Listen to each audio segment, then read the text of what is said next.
Hanya mungkin kita harus fahami dengan kacamata agama kita. Di dalam Islam, kematian itu bagi orang beriman adalah awal segalanya. Karena dengan mati, dia ibarat sebuah pintu, dia akan masuk kepada kehidupan yang abadi. Karena kehidupan akhirat ini semuanya adalah kehidupan abadi.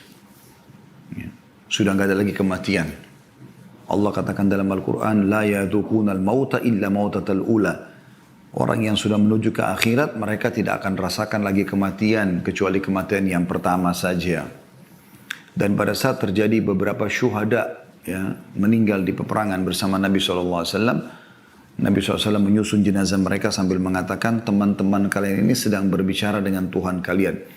Mereka minta agar dikembalikan ke dunia, agar mereka bisa berperang lagi. Ya, mereka bersedia untuk ditusuk lagi oleh musuh karena melihat begitu besarnya pahala dan balasan yang Allah berikan hanya karena mati di jalan Allah saja.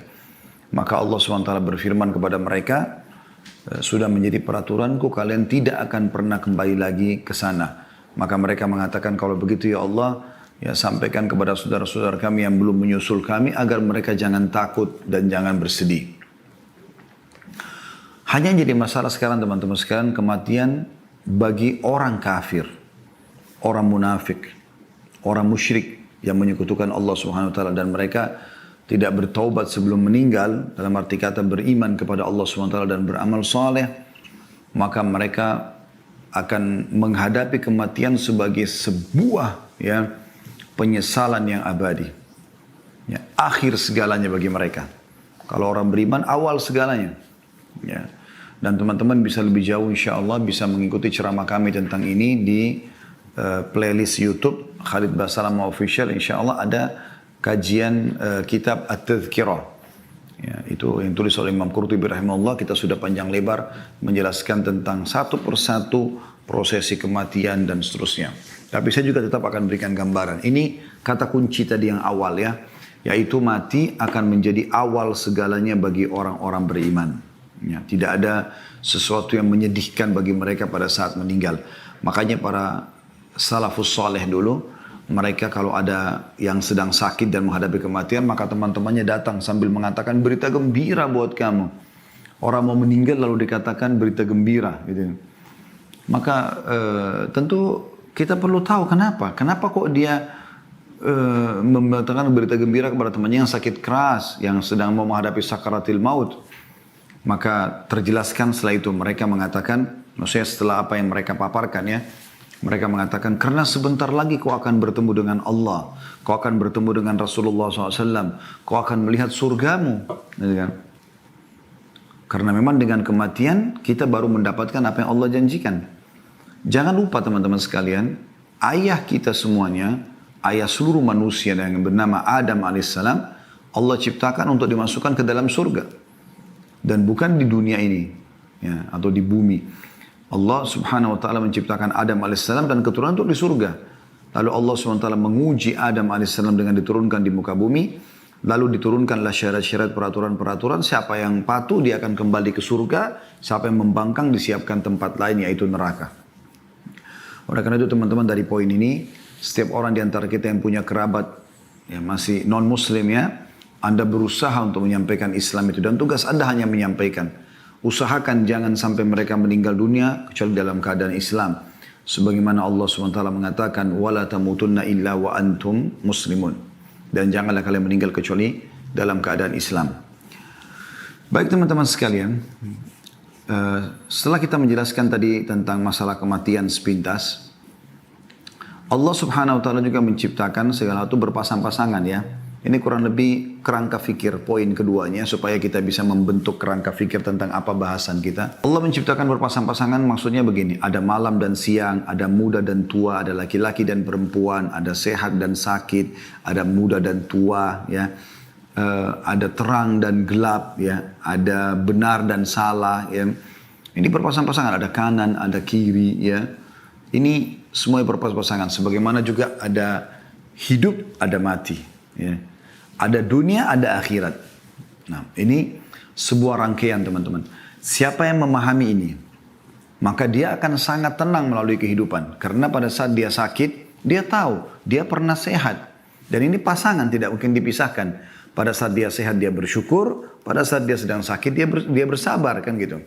Pada saat dia lagi kaya dia bersyukur, pada saat dia lagi diuji oleh Allah SWT dengan kemiskinan dia bersabar.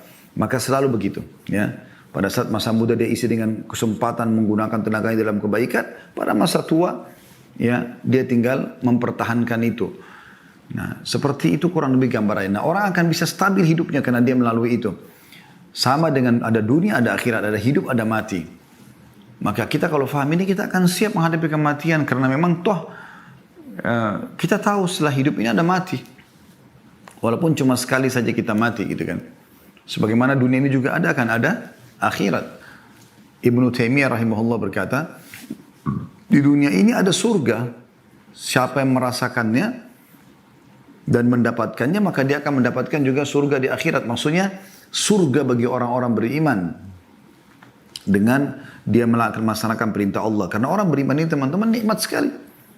Ya, dia bisa biologis tapi dengan cara halal. Dia boleh makan tapi yang halal. Dia boleh minum tapi yang halal. Dia boleh berinteraksi, bertransaksi tapi yang halal.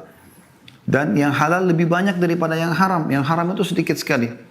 Seperti misalnya Allah haramkan babi, Allah ganti dengan sapi, kambing, kuda, kelinci, semua hewan-hewan air. Lebih banyak. Allah haramkan zina, Allah ganti dengan nikah. Ya, sama-sama pelampiasan biologis, tapi ini namanya harum, anaknya jelas statusnya, biologisnya juga nikmat karena dia dalam kondisi tenang. Beda dengan zina yang semua diikuti dengan ketakutan dan seterusnya. Pada saat Allah haramkan khamar, Allah halalkan susu, madu, sirup, air putih, banyak yang lainnya. Jadi sebagai ujian. Nah, orang beriman itu sebenarnya menikmati dunia ini dan menjadi surga bagi dia. Kita bisa biologis yang halal, kita bisa makan, minum, berpakaian. Bahkan Islam tidak pernah membatasi kita untuk mengejar yang terbaik dari prestasi di dunia ini. Tapi semua itu kita tunggangi untuk mendapatkan yang terbaik di akhirat. Dan tidak melupakan kalau akhirat adalah target utama. Ya. Baik, berbicara kematian tidak akan pernah luput dari masalah akhirat tentunya ya. Kita coba membahas tentang masalah dunia dan akhirat ini teman-teman sekalian.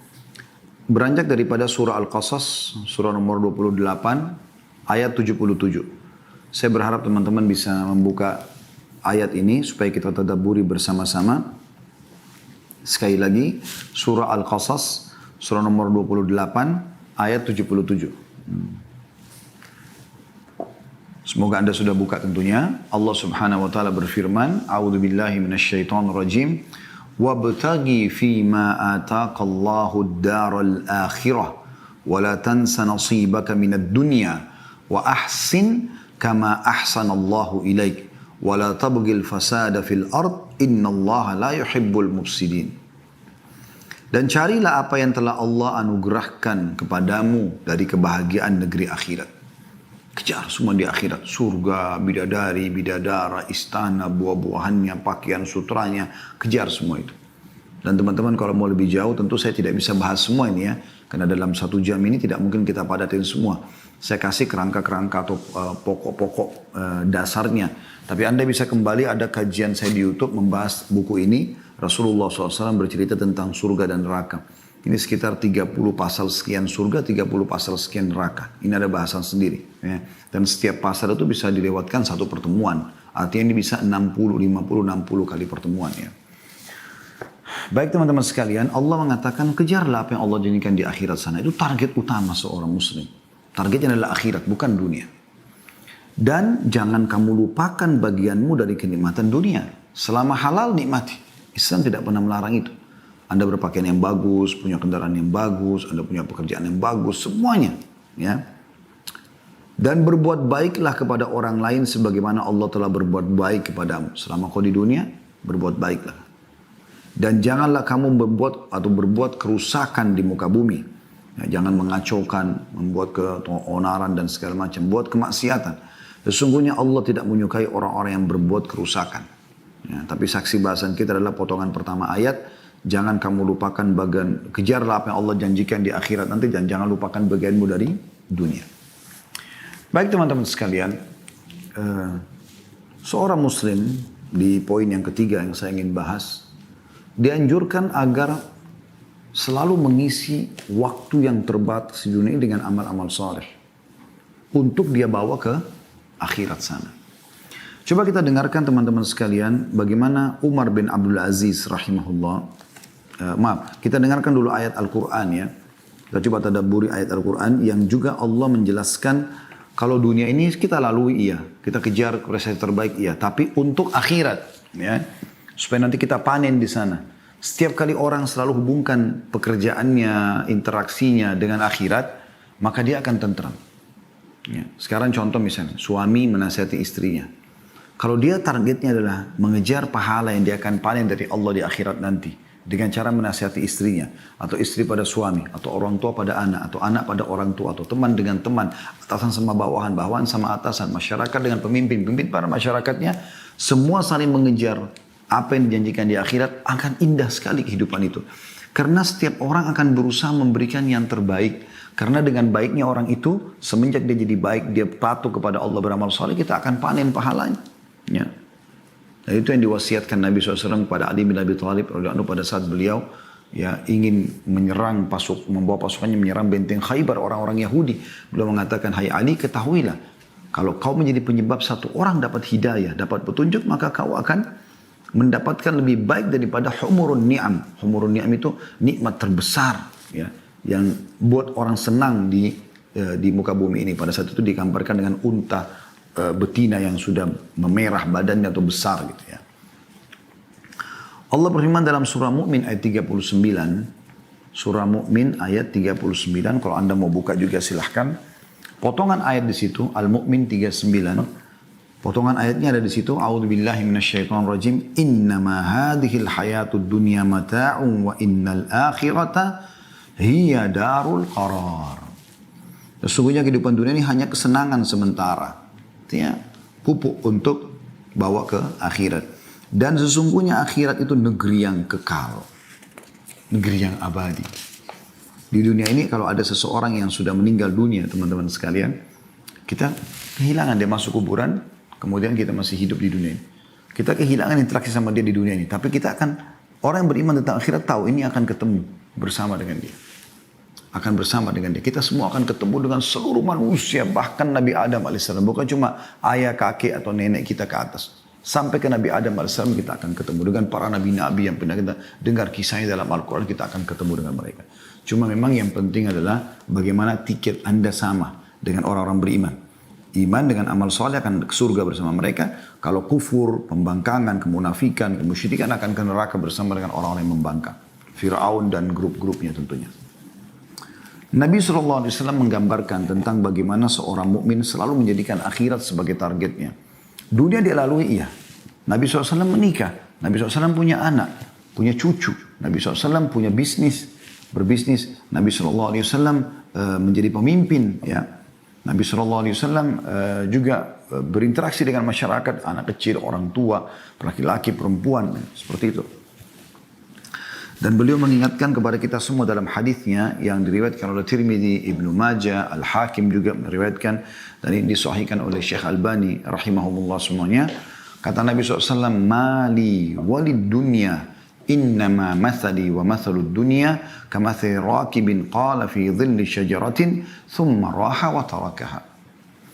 Aku sama sekali tidak memiliki keakraban dengan dunia.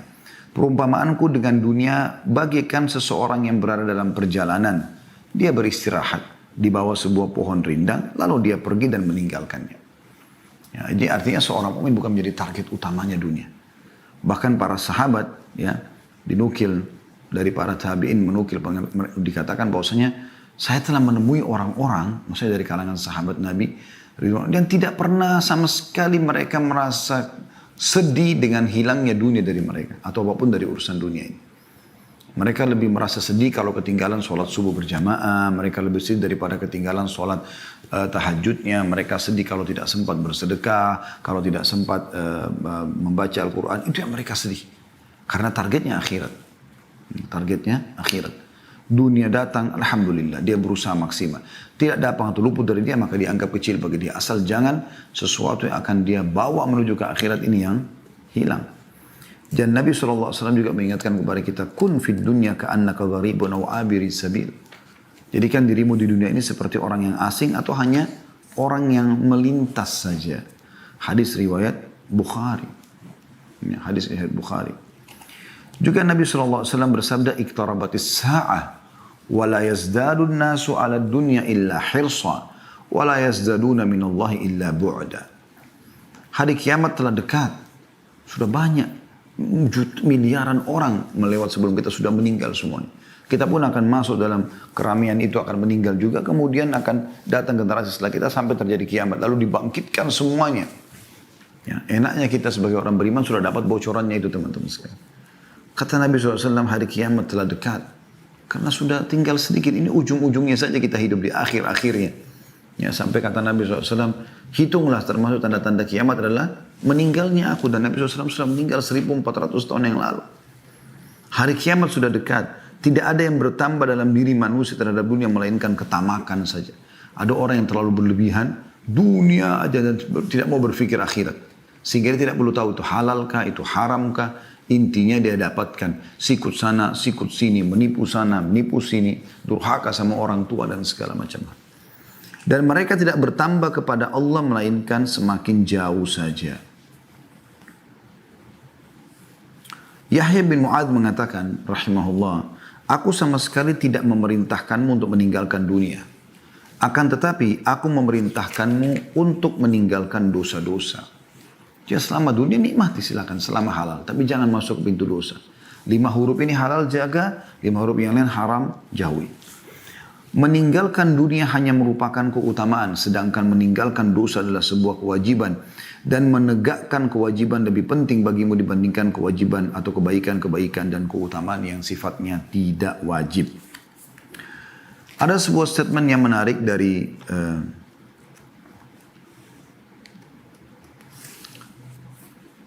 Umar bin Abdul Aziz rahimahullah. Beliau pernah mengatakan dalam salah satu khutbahnya ya, ceramahnya. Beliau mengatakan sesungguhnya dunia bukanlah tempat menetap untuk kalian. Ini prinsip orang muslim.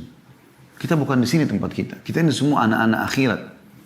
Kita akan menuju ke surga yang memang dasarnya ayah kita Adam alaihissalam diciptakan untuk itu. Insya Allah kita termasuknya.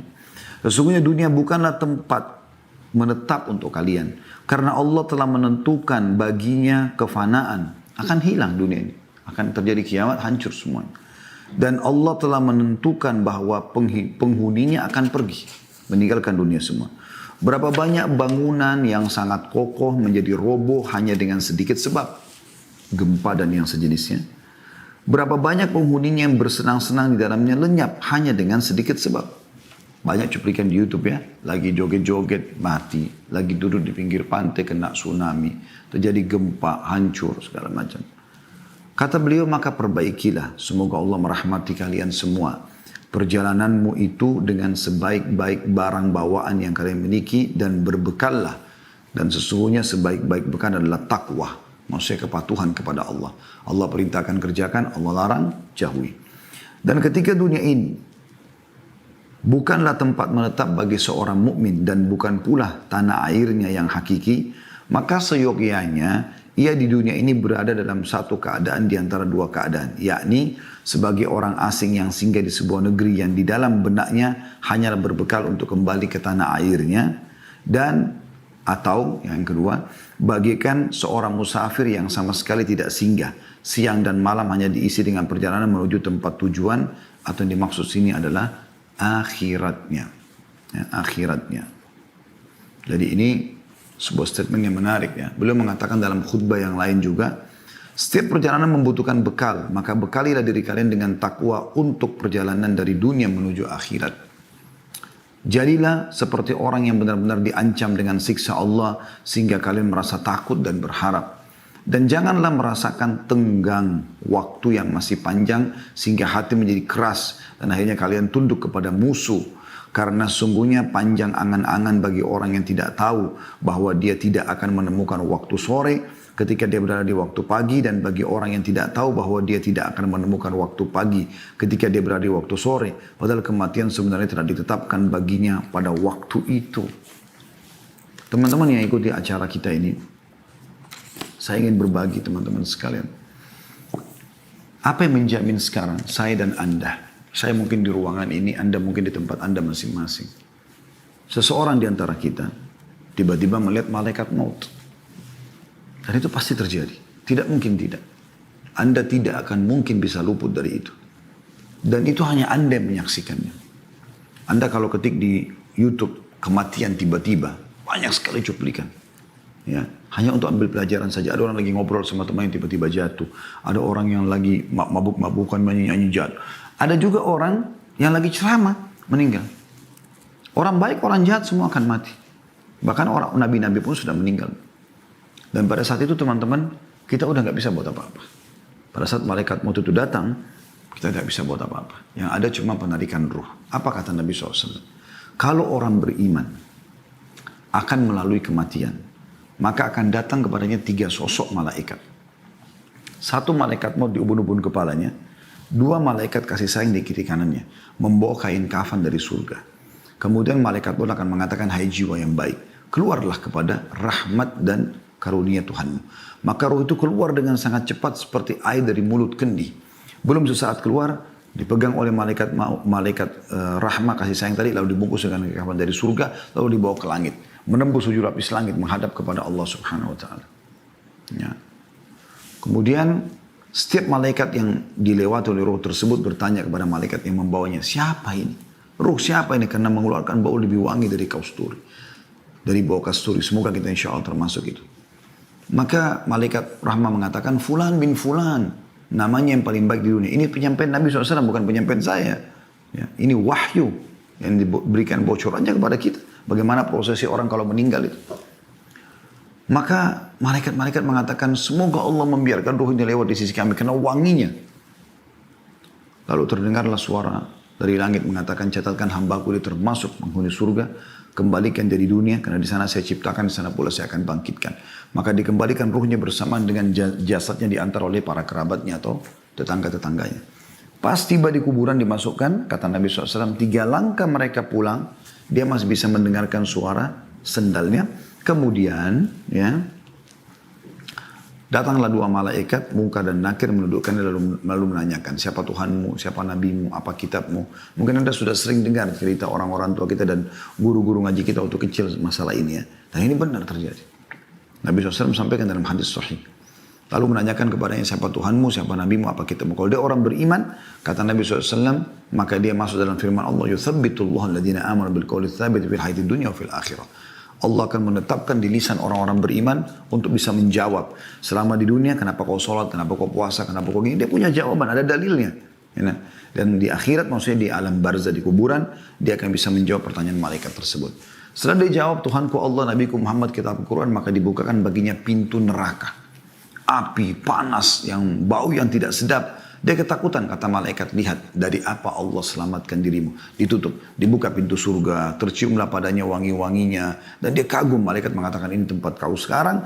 Maka dia pun berdoa kepada Allah mengatakan, kata Nabi SAW ini ya.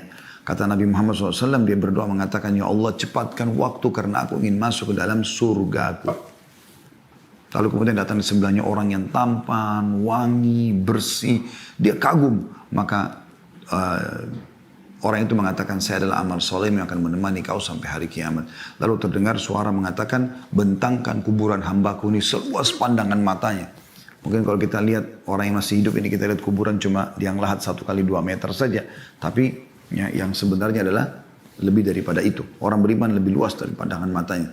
Lalu dibukakan, hamparkan permadani dari surganya. Maka terciumlah baginya bau surga tersebut dan dia menikmatinya walaupun dia belum bisa masuk ya.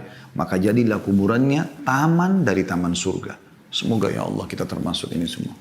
Kemudian sebaliknya kalau orang kafir meninggal dunia wa na'udzubillah, maka datang kepada yang 3 sosok malaikat. 1 malaikat mau diubun-ubun kepalanya, 2 malaikat penyiksa di kiri kanannya membawa kain kafan dari neraka. Kemudian malaikat maut dengan marah mengatakan, keluar hai jiwa yang busuk, keluarlah kepada kemurkaan Tuhanmu.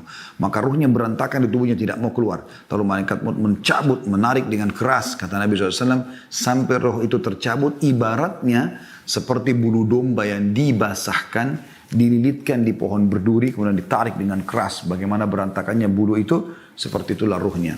Belum sesaat keluar, maka malaikat pun membungkusnya dengan kain kafan dari neraka. Baru naik ke atas langit, belum buka pintu langit pertama, masih baru mau meminta izin malaikat yang membawanya. Malaikat atas langit mengatakan siapa orang ini. Ya, karena keluar bau yang lebih busuk daripada bau bangkai, kata Nabi SAW. Maka berkatalah para malaikat di langit, semoga Allah tidak membuat lewat di sisi kami. Semoga Allah tidak membuat lewat di sisi kami. Kemudian setelah itu terdengar suara dari langit mengatakan, setelah orang malaikat yang membawanya mengatakan Fulan bin Fulan, namanya Fulan bin Fulan, malaikat yang di langit mengatakan semoga Allah tidak buat lewat di sisi kami. Dan ini disebutkan nama paling buruknya di dunia ya.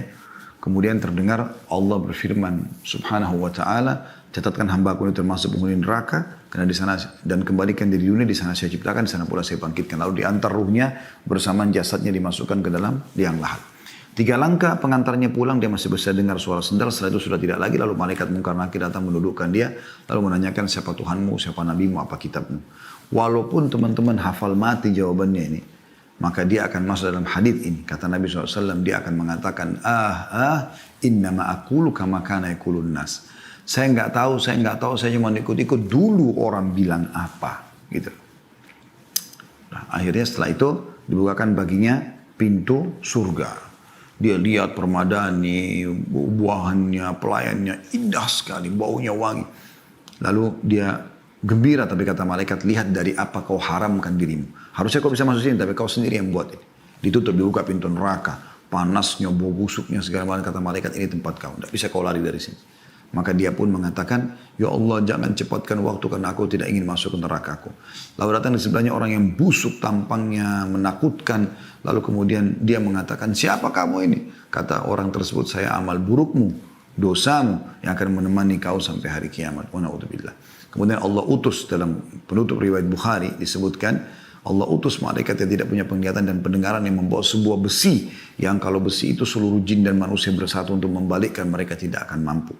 Lalu dihantamkan ke orang ini sehingga dia hancur, lalu diutuhkan kembali, dihantam lagi, begitu terus sampai hari kiamat.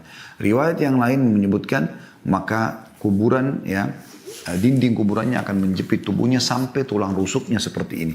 Dan Nabi SAW menyatukan jari-jari beliau ya.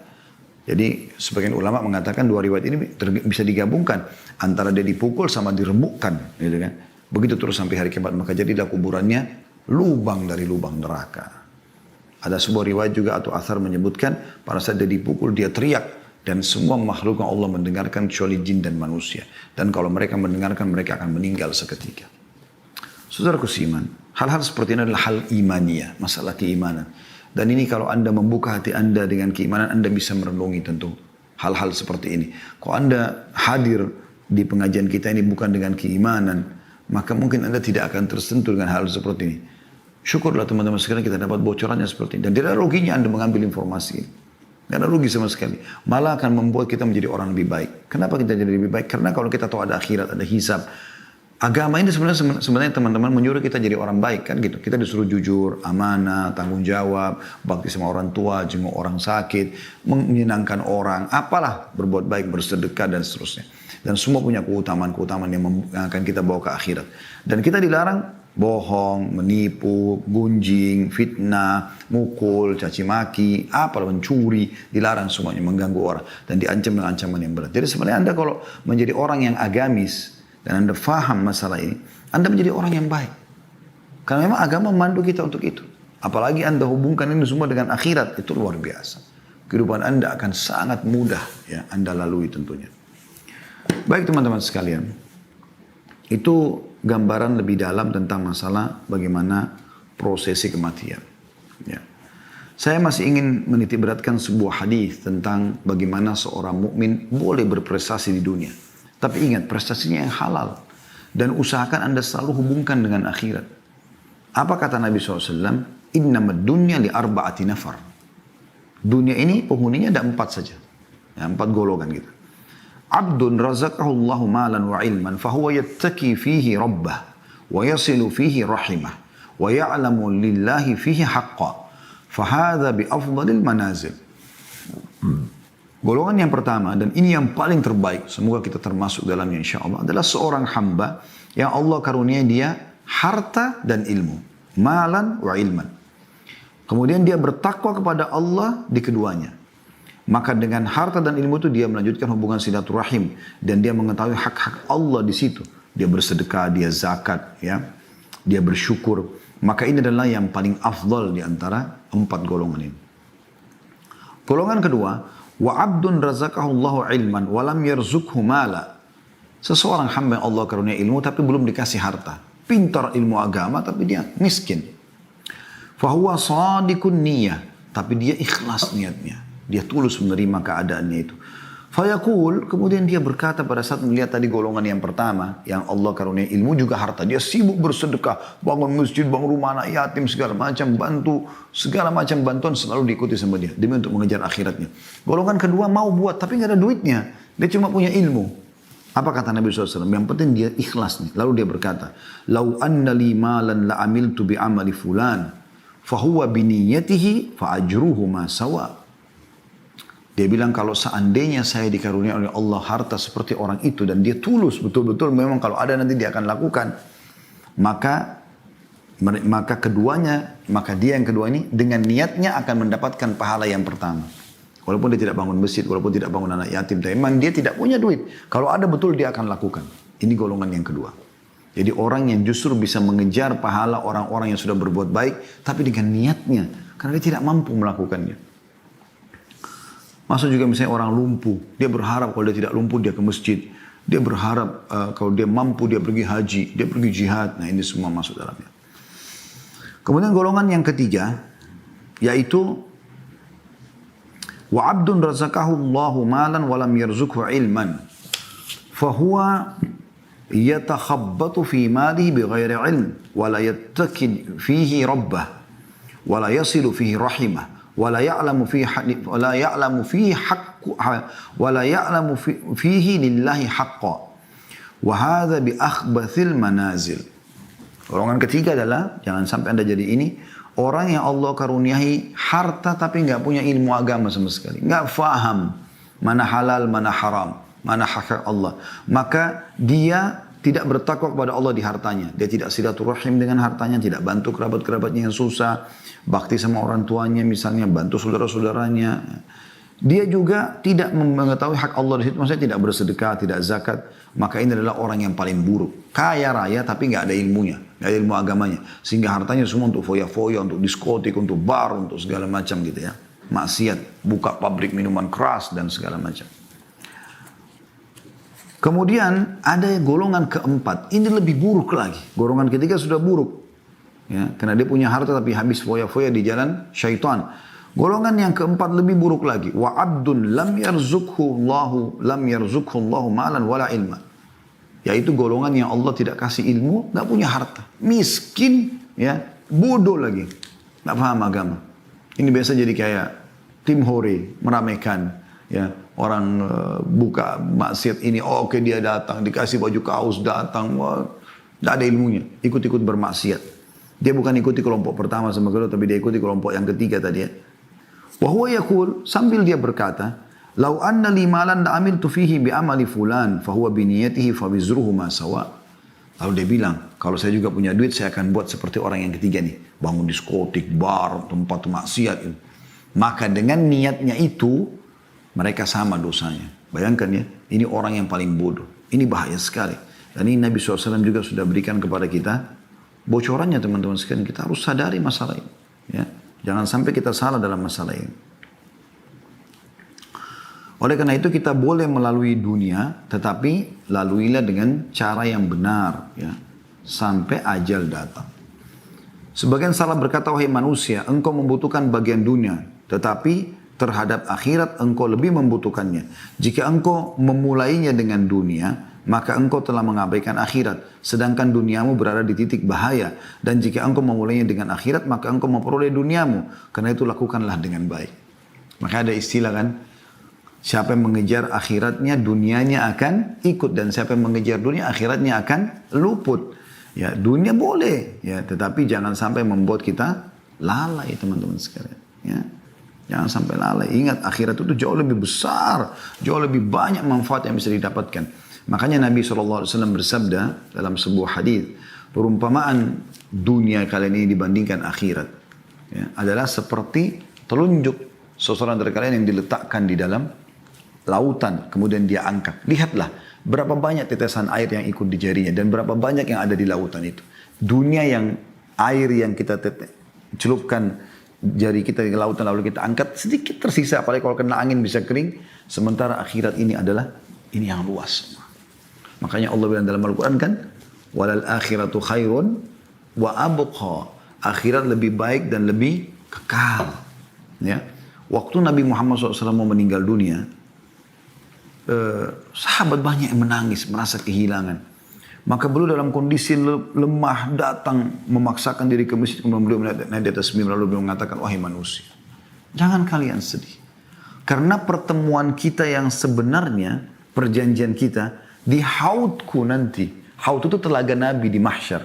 Jadi orang beriman akan ditimbang amalnya, setelah itu dia akan datang minum di haudnya Nabi SAW, di telaga Nabi. Telaga ini sumbernya dari surga gitu kan. Anda bisa di kajian buku tentang surga neraka ini sudah saya panjang lebar bahas masalah haud Nabi SAW ya. Jadi ada haudnya Nabi SAW. Beliau mengatakan mimbarku di tengah-tengah haudku, aku menunggu kalian di sana. Jadi jaraknya itu yang jauh sekali antara satu kota ke kota yang lain, jaraknya yang besar sekali dan diisi dengan seperti jumlah bintang-bintang di langit dari canteng-canteng untuk minum. Sampai minum seteguk saja kata Nabi SAW maka dia tidak akan pernah haus selamanya. Kata Nabi SAW, tidak usah sedih, pertemuan kita ada kok, ada akhirat. Dan saya akan pertemuan dengan kalian, aku mendahului kalian di haudku. Kita akan bertemu teman-teman sekalian. Anda begitu melihat malaikat maut mencabut ruh Anda akan lihat semuanya sudah terbuka. Nggak ada lagi hijab bagi Anda. Anda akan melihat siapa yang telah meninggal sebelumnya. Allah sudah buka semuanya. Anda bisa lihat surga, bisa lihat neraka. Beda dengan kita yang sekarang masih diuji oleh Allah Subhanahu wa ta'ala. Juga pernah ada sahabat Nabi ditanya oleh Nabi SAW, apa makanan dan minumanmu? Dia mengatakan, daging dan susu ya Rasulullah. Makanan saya daging, minuman susu. Ini dianggap sudah elit sekali di dunia ya. Maka kata Nabi SAW, setelah itu akan jadi apa? Maksudnya habis itu jadi apa? Kita sudah tahu semua jadi kotoran nih. Tapi sahabat ini dengan santun tahu apa maksud Nabi SAW. Dia mengatakan, jadi apa yang sudah Anda tahu ya Rasulullah? Maksudnya ya susunya yang tidak dibutuhkan oleh tubuh akan keluar jadi air seni. Ya makanannya akan jadi tinja. Tapi beliau tidak bilang itu, beliau mengatakan akan jadi apa yang Anda tahu ya Rasulullah. Kata Nabi SAW, sesungguhnya Allah menjadikan perumpamaan dunia ini seperti ya apa yang keluar dari manusia dari sisa atau ampas makanan dan minuman itu.